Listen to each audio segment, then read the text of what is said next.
दोस्तों मेरे ठीक पीछे अहमदाबाद का वो कब्रिस्तान है जिसका नाम है बागे फिरदौस कब्रिस्तान। अहमदाबाद के साबरमती रेलवे स्टेशन के पास में आया हुआ है ये कब्रिस्तान, और आसपास में कोई भी यहाँ पर रईसी विस्तार नहीं है, कोई सोसाइटी नहीं है और कोई बस्ती यहाँ पर बस्ती नहीं है। पूरा एक जंगल दिखाई पड़ेगा आपको, ग्रीनरी दिखाई देगी। रेलवे स्टेशन के पास में इसको बिल्कुल जोड़ा गया है। एक समय ये भी था कि रेलवे ने इसको जो है अपनी आगोज़ में लेना चाहा कि इस कब्रिस्तान को जो है तोड़कर रेलवे स्टेशन को बड़ा किया जाए, लेकिन जब इस बात का पता चला रेलवे को तो रेलवे ने जो है अपने कदम पीछे हटाए। ठीक, हम बताएंगे आपको इस कब्रिस्तान के बारे में कि इस कब्रिस्तान में एक जो है आज़ादी की लड़ाई के अंदर लड़ने वाले गांधी जी के साथ में रहने वाले इमाम साहब जो हर वक्त गांधी जी के साथ में रहते थे, गांधी आश्रम के सामने उनकी मंजिल भी बनाई गई है गांधी जी के द्वारा। उन्हीं की कब्र यहाँ पर मौजूद है, वो यहाँ पर आराम फरमा रहे हैं। उन्हें यहाँ पर सुपुर्द खाक किया गया था, तब सरदार भाई वल्लभ पटेल खुद यहाँ पर पहुँचे थे। गांधी जी ने उन्हें ख़त लिखकर ये खबर दी थी कि उनकी तबीयत बहुत ही नाजुक है, आप जल्द से जल्द अहमदाबाद पहुँचे। उस समय पर गांधी जी जो है साउथ अफ्रीका में थे। तो चलते हैं अंदर उनके मज़ार पे क्या कुछ हकीकत है और उनकी हिस्ट्री के बारे में आपको बताते हैं। कब्रिस्तान में कब्रें आपने बहुत सी देखी होगी, लेकिन कब्रिस्तान के ऊपर लगा हुआ ये फ्लैग शायद ये पहली बार आप लोग देख रहे होंगे। आज हमारी टीम जो पहुंची है साबरमती रेलवे स्टेशन के पास में आया हुआ बागे फिरदौस कब्रिस्तान में, जहां पर पुरानी कब्रों की अगर हम बात करें तो गांधी जी के समय के हज़रत इमाम अब्दुल कादर साहब की कब्र भी यहाँ पर है।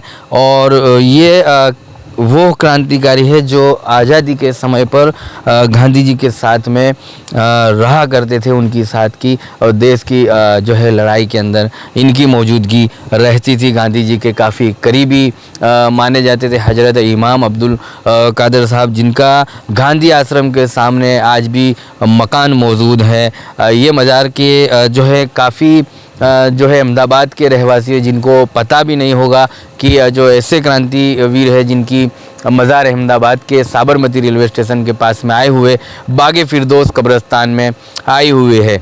दुख के साथ ये कहना पड़ता है कि शहर अहमदाबाद के अंदर तो कब्रिस्तान हो या शमशान हो, विकास की अगर बात की जाए तो आज शमशान में भी जो है विकास नज़र आता है और कब्रिस्तान में भी कहीं जो ऐसे कब्रिस्तान है जहां पर फैसिलिटीज़ और विकास नज़र आता है। ये पुरानी जो कब्र है और ऐतिहासिक है, ये एक मिसाल है बागे फिरदौस कब्रिस्तान की कि यहाँ पर हज़रत इमाम अब्दुल कादर साहब का मज़ार है। उसके अलावा कहीं जो है रिश्तेदार साबरमती में रहने परिवार वालों के अहलो असबाब रहते हैं, उन तमाम की कब्रें यहाँ पर आई हुई है।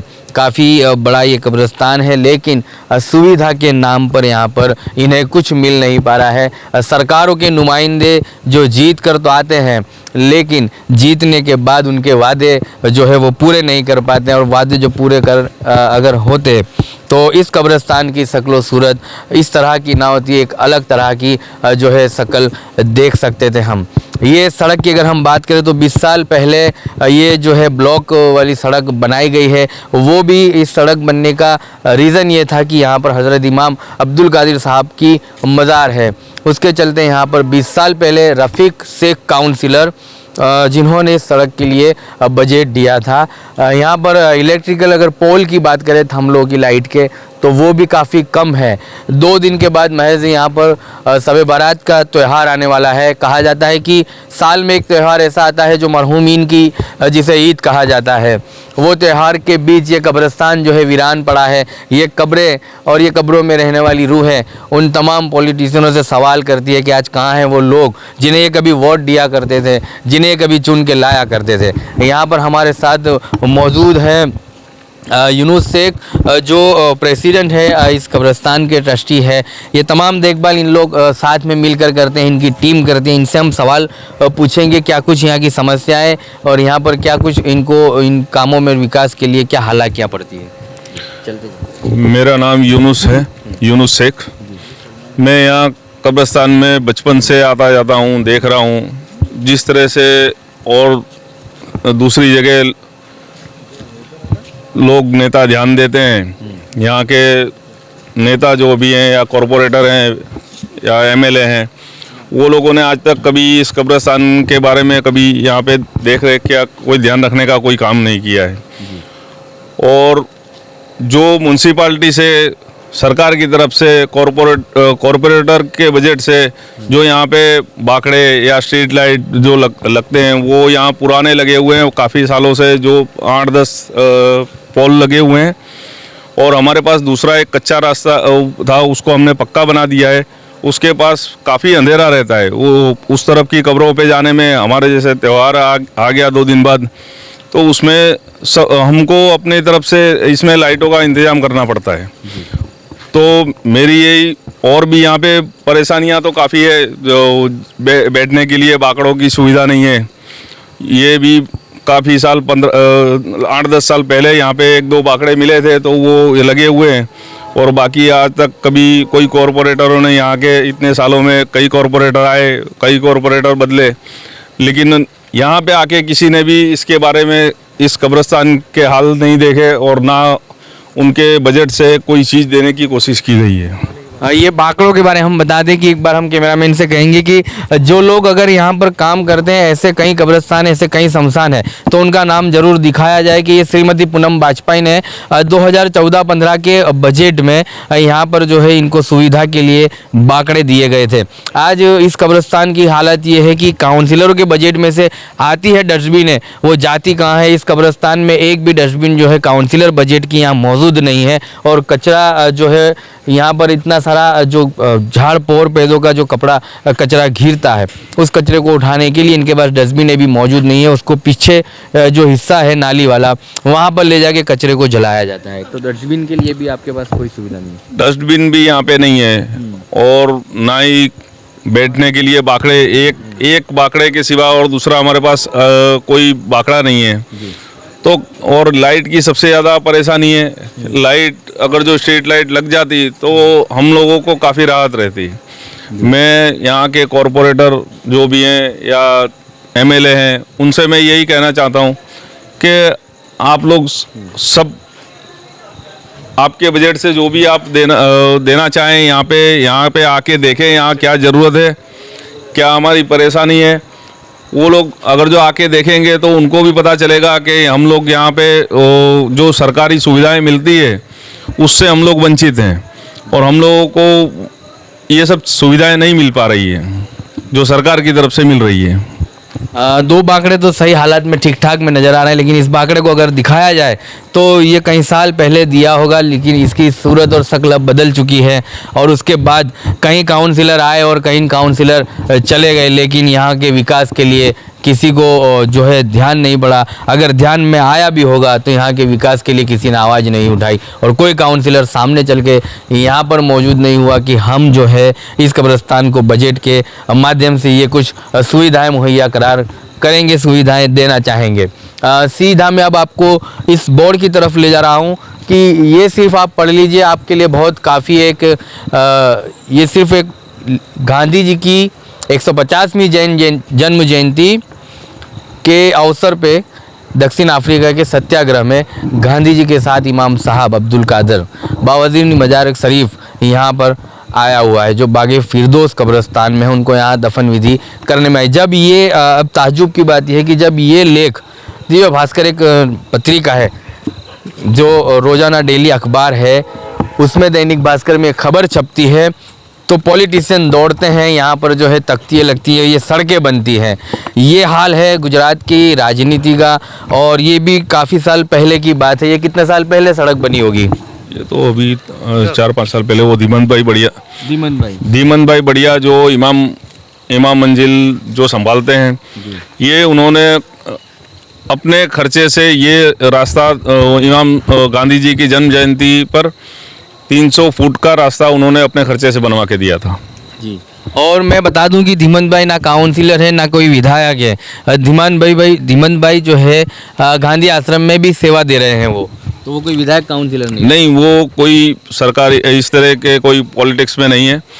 इमाम साहब की जो उनका गांधी आश्रम के सामने आया हुआ उनका एक मकान जो वहाँ पे वो रहते थे और उनका पूरा इतिहास वहाँ पे मौजूद है।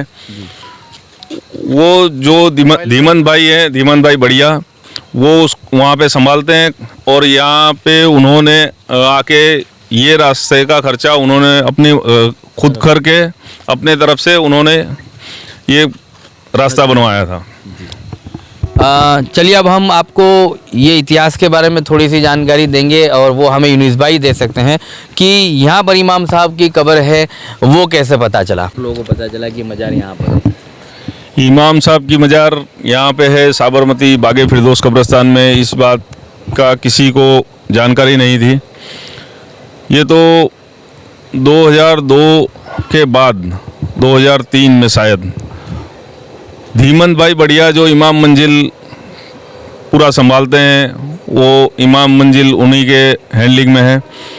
तो धीमन भाई बढ़िया इमाम साहब के बारे में सब कुछ उनको इतिहास पता था, लेकिन इमाम साहब की कब्र कहाँ है वो उन्हें नहीं पता था। तो वो सारे अहमदाबाद की सारे कब्रिस्तानों में वो जाके इमाम साहब के मज़ार को ढूंढते थे, लेकिन उसके बाद उनको किसी तरह पता चला कि साबरमती में भी एक कब्रिस्तान है। तो उन्होंने यहाँ आके जब देखा, ढूंढा, तो तब उनको पता चला कि इमाम साहब की कब्र यहाँ पे इस कब्रिस्तान में मौजूद है। उसके बाद उन्होंने यहाँ पे उस वक्त के हमारे जो मस्जिद और कब्रिस्तान जो ट्रस्ट है उसके प्रेसिडेंट जो थे कारी शमसुद्दीन साहब, ये जिनकी मज़ार है, धीमन भाई बढ़िया और कारी शमसुद्दीन साहब, इन लोगों की मेहनत से ये सब चीज़ें सामने आई और लोगों को पता चला कि इमाम साहब की कब्र यहाँ इस कब्रिस्तान में मौजूद है।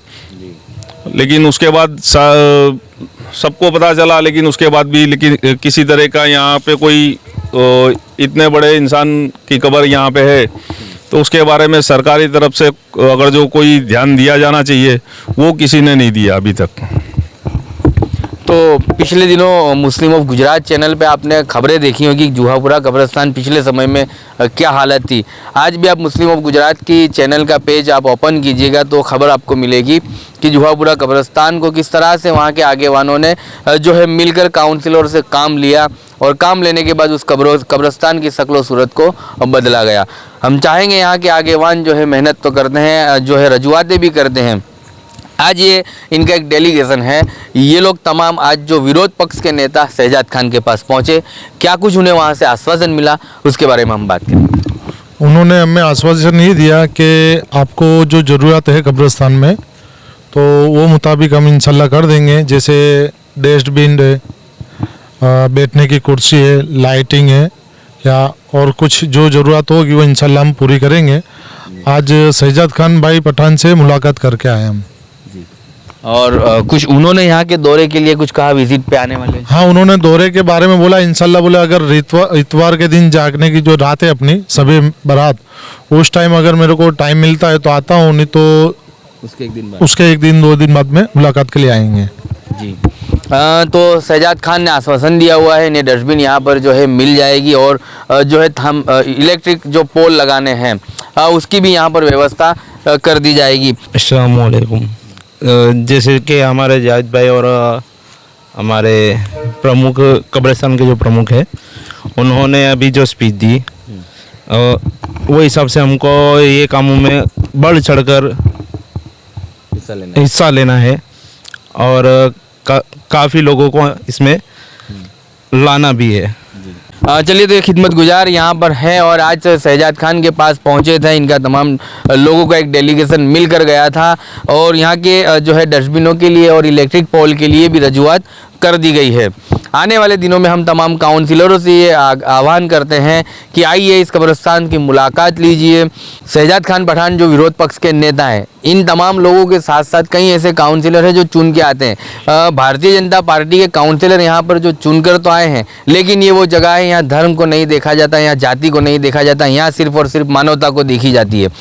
इसी एक मिसाल जो है मानवता की जूहापुरा के कब्रिस्तान में भी देखी गई थी कि भारतीय जनता पार्टी के विधायक की तरफ तरफ से बजट दिया गया था गजेफो का और वहाँ पर जो है बैठक व्यवस्था दी गई थी। मुमकिन है आने वाले दिनों में यहाँ के चारों काउंसिलर, यहाँ के विधायक इस कब्रिस्तान में अब अपना बजट दें और इसके कब्रिस्तान को सुधार पे लाया जाए। इसके विकास के लिए यहाँ के जो काउंसिलर है चारों चार और विधायक ये तमाम मिलकर यहाँ के कब्रिस्तान और पास ही में आई हुई जामा मस्जिद, इन दोनों के विकास के लिए भी देखा जाए। जामा मस्जिद ऐतिहासिक इमारत है, तो वो भी हेरिटेज इमारतों में आती है और साथ साथ में कब्रिस्तान, अगर इन दोनों को सुधार पे लाया जाए तो अहमदाबाद की शक्ल सूरत में जान डाल सकते हैं, जान फूंक सकते हैं। ये वही सड़क है जहाँ से एक बड़ा सा नरेंद्र मोदी के नाम पे वर्ल्ड फेमस और वर्ल्ड में सबसे बड़ा जो है स्टेडियम बनाया गया है और उसी सड़क से ये सड़क भी गुजरती है जहाँ पर बागे फिरदौस कब्रिस्तान आया हुआ है। तो इमाम साहब बाबा की जब देहांत हुआ था और ये इन्हें सुपुर्द खाक किया जा रहा था, उस समय पर सरदार वल्लभ भाई पटेल यहाँ पर मौजूद थे। इसी जगह पर जब इन्हें यहाँ पर सुपुर्द खाक किया जा रहा था और उस समय पर जो है गांधी जी साउथ अफ्रीका में थे। उस समय की क्या कुछ हकीकत थी, हम यूनुस भाई से जानेंगे।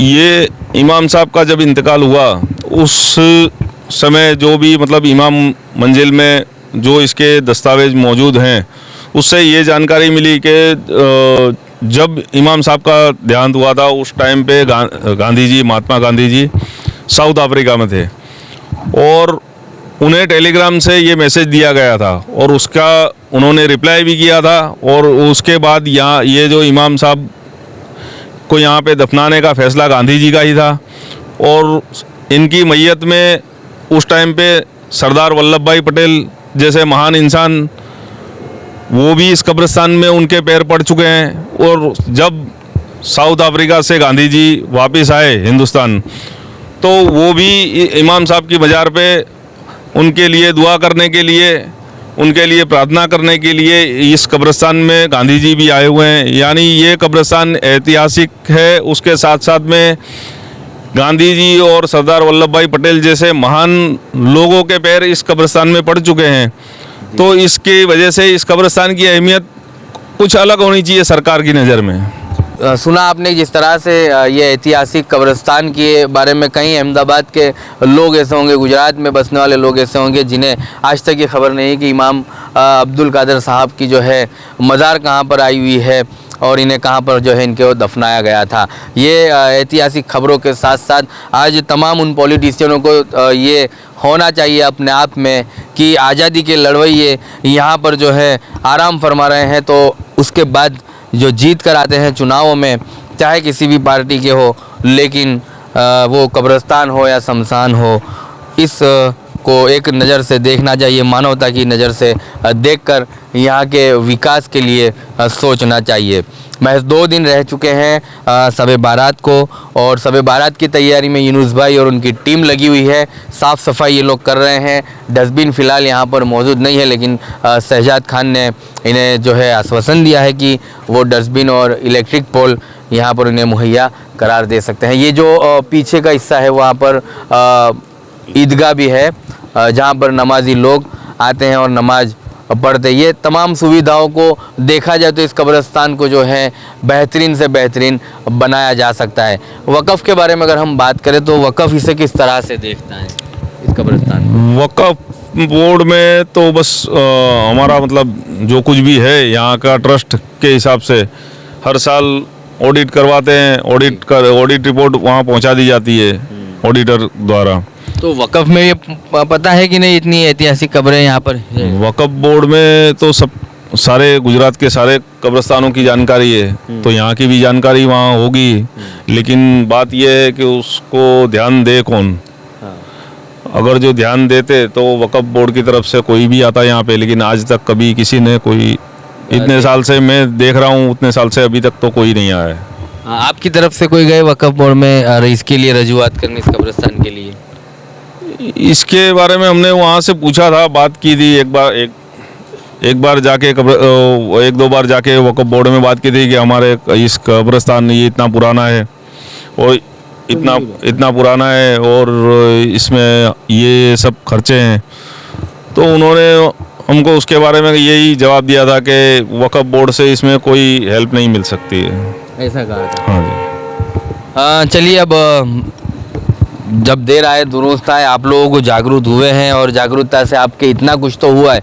आने वाले दिनों में ये मुमकिन है और दुआएं, ये वीडियो देखने वाले कमेंट में आप ज़रूर बताइए कि इसके विकास के लिए तमाम पॉलिटिशियनों को एकजुट होकर इस कब्रिस्तान का विकास करना चाहिए और लोगों के साथ मिलकर इन जो खिदमत गुजार है इनके साथ कंधे से कंधा मिलाकर इसके विकास को अच्छी तरह से देखना चाहिए। अब ये आने वाले दिनों में ही मुमकिन हो पाएगा कि किस तरह से बागे फिरदौस कब्रिस्तान की शक्ल सूरत को बदला जाएगा। यहाँ कोई रहने के लिए फैसिलिटीज़ नहीं मांग रहे, लेकिन यहाँ जो मरहूमिन है इनके असबाब हैं और जो क्रांतिकारी यहाँ पर इमाम अब्दुल कादर साहब की कब्र आई हुई है, मज़ार आई हुई है, उन तमाम जो है ये तमाम लोगों को जोड़े तो एक ऐतिहासिक ये जगह हैं जिसको हिस्ट्री में लिया गया है। और हिस्ट्री अगर देखी जाए तो हिस्ट्री में इनके बहुत से जो है योगदान रहे हैं, तो ऐसे समय पर उन्हें कभी भी भूला नहीं जा सकता। ये देश के लिए भी दुखनीय घटना है। अगर तमाम पॉलिटिशियन इसके काम के लिए आगे आते हैं बागे फिरदौस कब्रिस्तान के लिए,